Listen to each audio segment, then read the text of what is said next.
If your Worcester Bosch boiler is showing an EA229 error, don't panic. It's a common issue in winter. EA229 indicates a flame detection problem. The system has locked out because it can't sense a flame. The most likely cause is a frozen condensate pipe.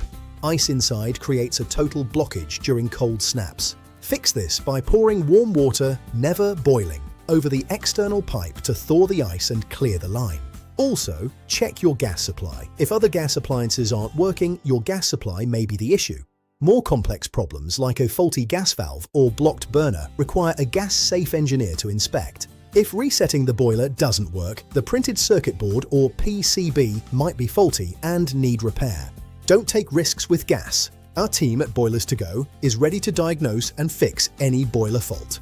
We pride ourselves on fast, expert service to keep your home warm and your heating running smoothly. Subscribe for more essential heating advice and trust Boilers2Go for all your expert boiler repairs.